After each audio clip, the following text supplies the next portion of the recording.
of misogyny to me. That's like the judge going, the rape was free, but we're going to, you know what I mean? Just once, I want the judge to go, right, you raped and murdered someone, so you're going to be taken from here to a place where you'll be hung by the neck and raped. What, at the same time? Yes, yes. We got loads of volunteers with dildos, right? So he sort of goes down, fuck off, fuck off. Okay, he's dead. Yeah, I know.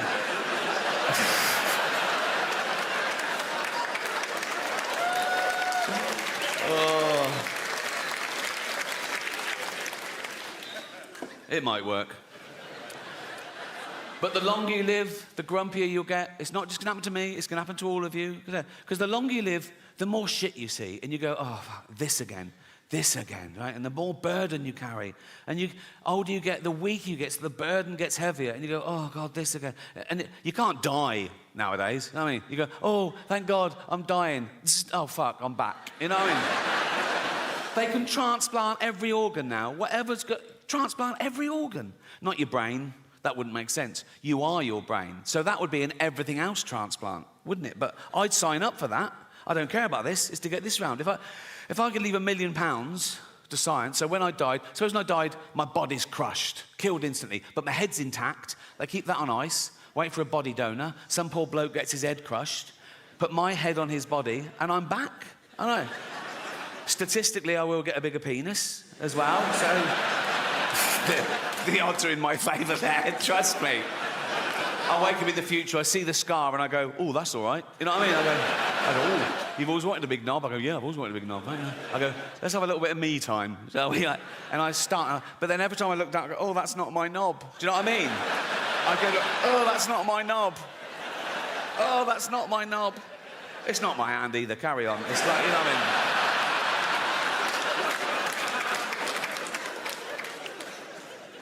I was doing an interview a while ago. I don't think the journalist liked me. He asked me this question. I thought it was rude, right? So I gave a fake answer, right? He said, so what have you got planned for your funeral? And I went, I want to be fed to the lions at London Zoo. He went, really? I went, yeah. I want the zookeeper to take up my big, fat, dead, naked, bloated body in a wheelbarrow, right?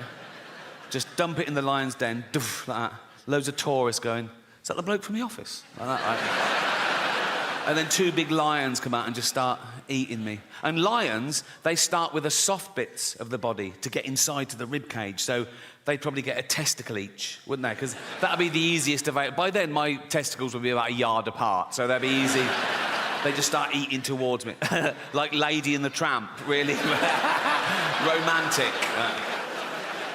So I said that as a joke, but he totally believed me. So much so that when he was writing up the article, he called London Zoo and asked them if that would be allowed, and they said, no, of course not, right? So when the article came out, the headline was, London Zoo refused Ricky's request to be fed to lions. Like I'm a fucking psychopath. My point is, you can't worry about what happens after you die. Don't live your life, let someone else worry about it. You're dead, you've done your bit, right? I know some people who really are stressed about what happens after they die, some religious people, and they believe in heaven and hell and all that. So now they're getting a bit, oh, have I been good enough? I mean, great, heaven's great, but hell, oh my God, what if I go to hell? And I go, there's no hell. It's made up to frighten kids. Like, my favourite horror film of all time is still the original Exorcist, right? First time I saw it on VHS, right? I was blown away. I watched it again straight away. I loved it, right? And there's a bit in that that's meant to be the really poignant bit.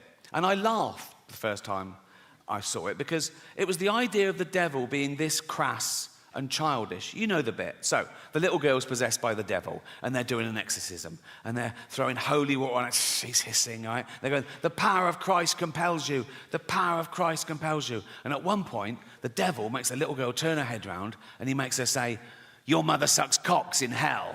Right? And the bloke, she said, he's devastated. He's like, because he's thinking, oh, that's the real devil. So he knows, so it's true. My poor mother sucking cocks in hell, right? If scientists actually found the devil, I was wrong. There is they found the devil, they tested him, it was peer-reviewed, it won the Nobel Prize for fucking everything, because it'd be the greatest discovery of all time, right? And I'd look at the science, I'd be mind blown, but I go, well, you've got to follow the science. So, you know, yeah, I believe in the devil. I wouldn't even be belief, it would be knowledge. I'd want to meet him. If the devil actually existed, I'd want to see it for my... As long as I was safe. I don't know what makes you safe from the devil. But if he existed, we'd find out, wouldn't we? Like, vampires live forever, but now we know a bit of garlic really fucks them up. So we discover something, like if you put a devil in a cage with a sprig of parsley on top, he's weak or something, right? And I'd meet the devil, right? And I go for an order, and I go, he'd be there. I go, are you the devil? He'd go, yeah, right? And then he tried to hurt my feelings. And that was his best shot. And he went, Rick, I go, what? He goes, your mother sucks cocks in hell. I go, I don't care. I don't. 1, she's dead. 2, she was heterosexual. 3, she never had her teeth in towards the end. So, no. But it's hell. Think of all the terrible things that could be happening to her. Being raped by red-hot pokers, rats eating her eyes. My mum gets cock duty. Go on, girl. That has got to be one of the better jobs in hell, isn't it? It's like... terrible job on earth. I've never sucked a cock in my life. I never will. But if I died and I'm in hell, right? Tortured for eternity, I'd see the first cock, I'd go, I'm on this. Not a problem. Not a problem. I'd be looking around seeing people skinned alive. I'd chow down. I'd be looking over the big man going, I'm doing a great job here. Leave me on this. And then... there's the devil with a clipboard looking a bit confused. No one's ever gone straight for the cock. But he goes, OK, carry on. I go, what if he then went, I mean, I did have you down for ironing. I go, fuck.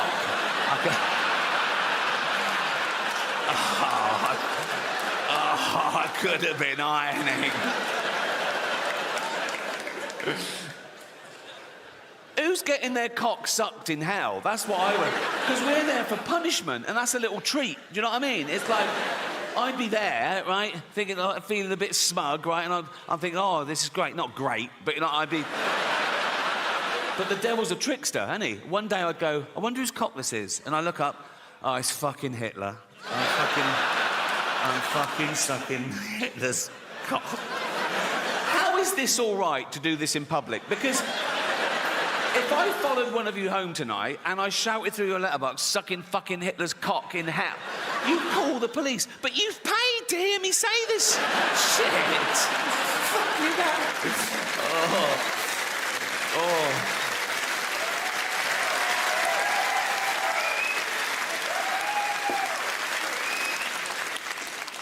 I'll tell you what's very popular in England at the moment, and in America, particularly California.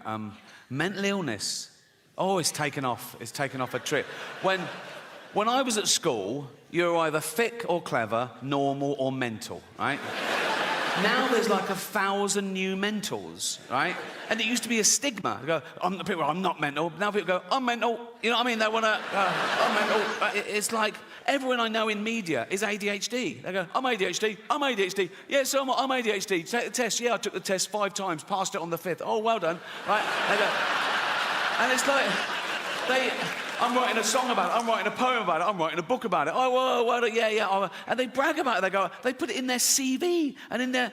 it's got disorder. When did we start bragging about having a disorder? 20 years ago, you wouldn't have got given a business card and it said Ron Pike, anal warts. You know, just... keep it to yourself. No one cares.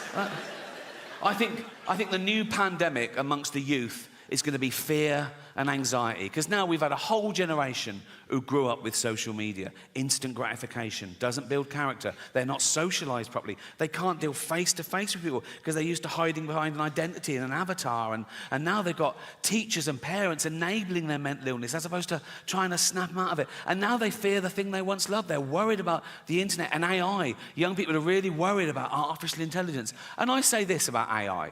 If it starts becoming a burden, switch it off, right? Like we did Nan.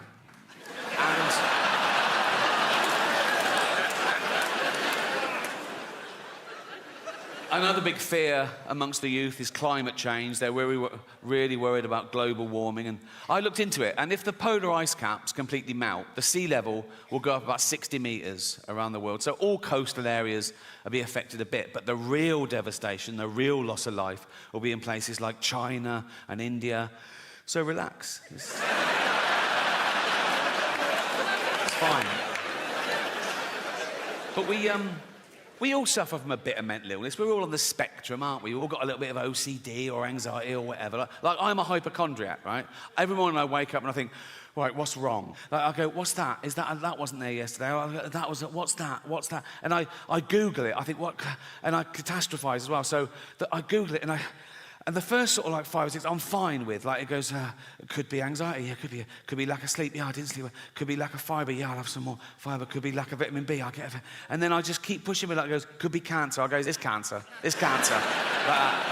Once I came out of the bathroom and I went, Jane, I think I've got bowel cancer. She went, we had beetroot last night. I go, oh yeah, cheers.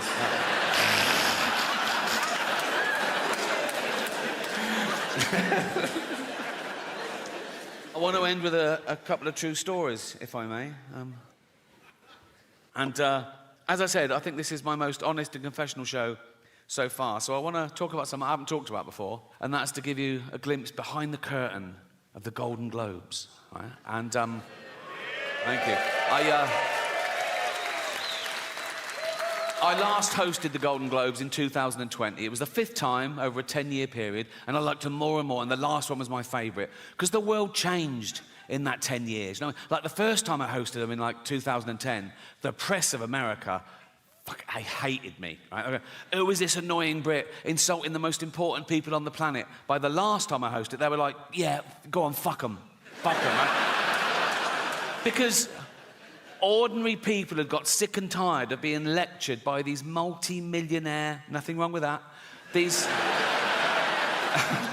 liberal elite entertainers telling them how to vote and how to recycle, when everyone knew they were getting free jet rides to Pedo Island. So it really hit the zeitgeist. But it was always the same deal. Whenever they said, do you want to host? I said, yeah, I'll host.